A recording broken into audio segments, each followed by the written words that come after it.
Oh, things was too quiet in heaven. So God said, let there be black folks on day number 7. And he made them in different colors and hues. And the very next morning, they was filled with the blues. This one's for you, Mr. Hughes. Relay of the Blues, 1967. The deathbed of Mr. Hughes. All my life long, son, been running around this track, trying to reach the finish, but I think they moved it back. Feels like I done ran 90 miles, and all that leaves is 10. But I'm feeling so tired, I think I'll hand you the pen. Give me the pen, Langston. I think I can make it round.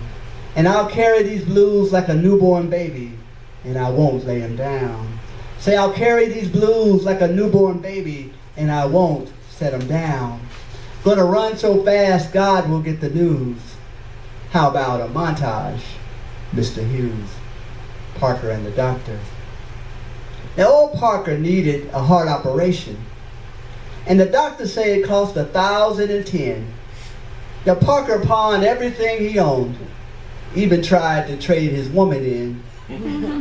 Now, Parker came up $200 short, and the doctor expressed remiss, and he put old Parker on the waiting list. Now, old Parker died and went to heaven mad enough to holler, and he told that old doctor, if I ever see you again, I'll ring you around your collar.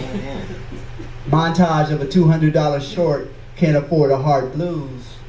How am I doing, Mr. Hughes? Bertie and Bill. Now, old Bill wasn't good in the sack, and old Bertie told him he had to pack. She said, when you solve the problem, old Bertie will take you back. Now, old Bill dropped his head low enough to blow dust off the sidewalk. He was so hurt, he couldn't even talk. And chances are Bill ain't never coming back. Montage of a broken-hearted can't perform in the sack. Brother named Bill Black. Lula and Beulah. Lula lives in a fine house. Said she'd give it up for a man. Beulah has a good man. Said she'd give it up for a house that's fine.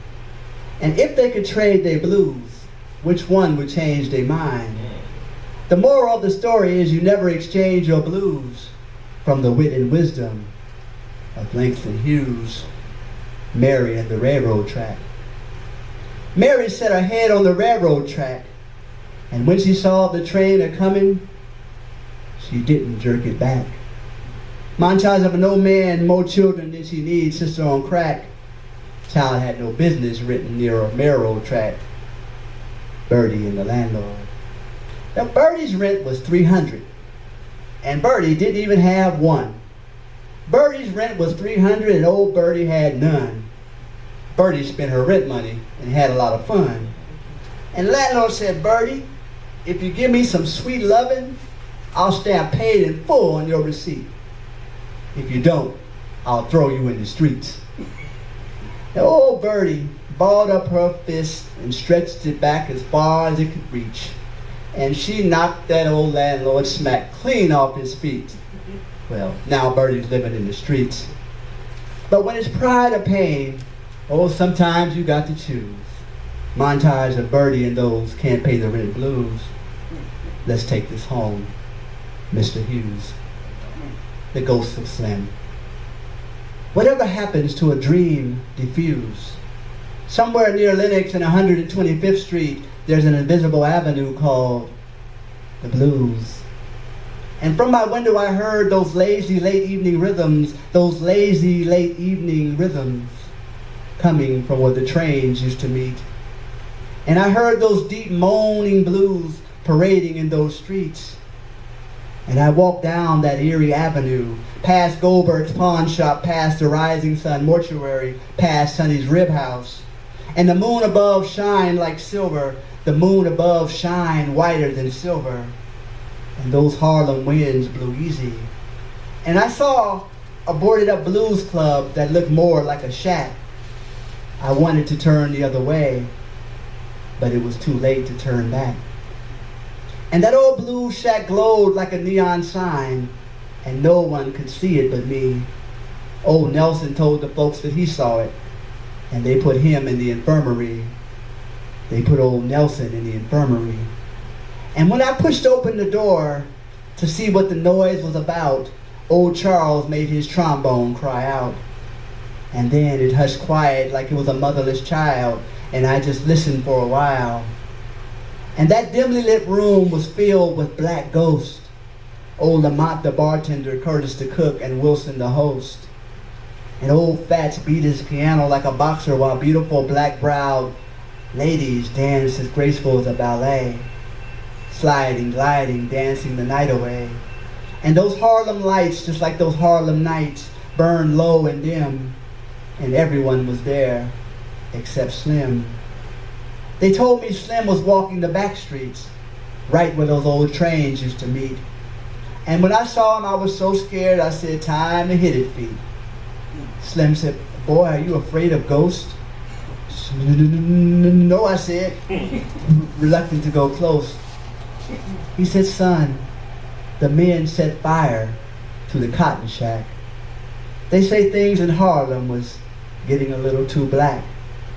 There was nothing left but charred spirits, still wanting to dance and sing, still wanting to play and swing and do their thing. And nobody could see them but me." The death of Slim. Right before the fire, they took Slim out to some distant place, saying, "Boy, do you believe in the great white race?" And Slim gave the men a solemn reply, saying, "Before you hang me high, just let me blow this saxophone one last time." And he aimed that sax up toward heaven, loud and sweet enough for Jesus to hear it, and old Slim was filled with the Spirit. And those sweet notes sailed past Goldberg's pawn shop, past Sonny's rib house, over the Rising Sun mortuary, right into that old blue shack, and they didn't turn back. And Slim showed no fear, Slim shed no tears. He just played those "nobody can help me, nobody can hear me, about to be lynched by the great white race" blues. How am I doing, Mr. Hughes? "Well done, Mr. Ellis. I like the way you tell this. Well, they's calling me up in heaven. They need me to write a poem or two. Thanks for the poem. Take 'em home." Thank you.